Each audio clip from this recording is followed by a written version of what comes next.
Pasar tradisional. Tidak bisa dipungkiri bahwa stigma mengenai pasar tradisional bukan merupakan hal yang bisa kita banggakan. Jorok, kotor, bau, dan penuh dengan sesak manusia. Kata-kata tersebut merupakan gambar umum yang tidak bisa lepas dari pasar tradisional.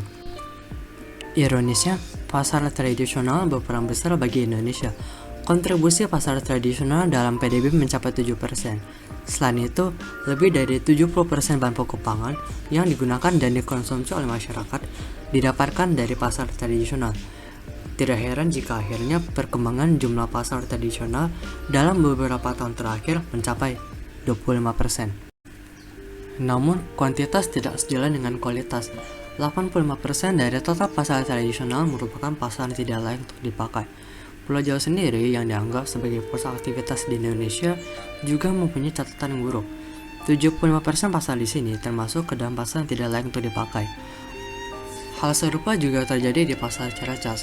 Karena cukup lengkap dan besar, tidak heran jika akhirnya pasar ini ramai dengan pembeli. Meskipun begitu, kualitas pasar ini dapat dikatakan tidak begitu baik. Memburuknya kualitas pasar tidak dapat dipisahkan dengan usia pasar yang hampir menginjak 15 tahun. Selain itu, kebiasaan atau perilaku penggunanya juga turut memperburuk kualitas pasar. Oleh karena itu, redesain pasar tradisional sangat dibutuhkan.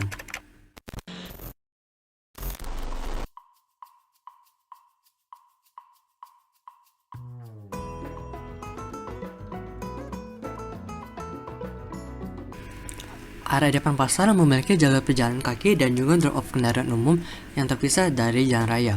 Hal ini tentunya akan meminimalisir kemacetan pada bagian depan pasar. Selain itu, pejalan kaki yang juga akan merasa aman dari kendaraan.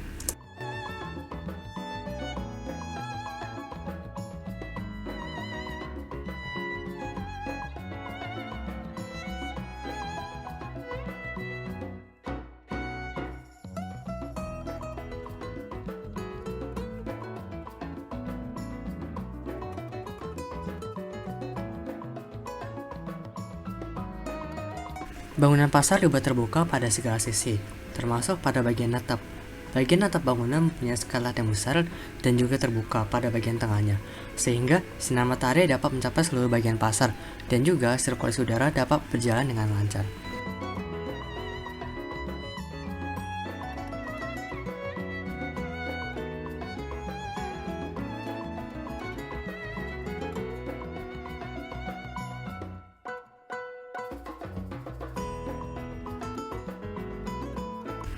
Area dagang penjual pun dipisah menjadi dua bagian, yang dikoneksi oleh sebuah inner courtyard yang berfungsi sebagai area duduk dan juga sirkulasi vertikal.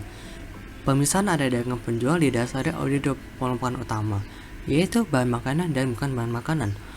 Los dan kios yang disediakan pun sudah dipikirkan penataannya sesuai dengan kebutuhan dari masing-masing penjual.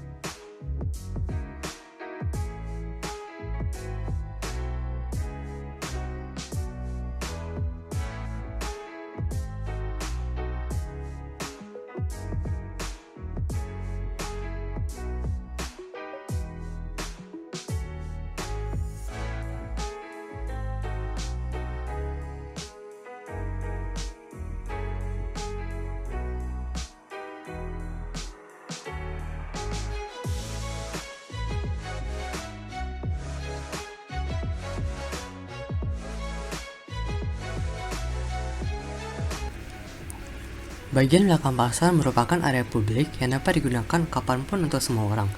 Area ini terdiri dari tempat ibadah dan juga area duduk. Pada bagian tengah, terdapat sebuah area lapak yang dapat digunakan untuk banyak orang sekaligus. Hal ini membuat aktivitas yang dapat ditampung pun beragam.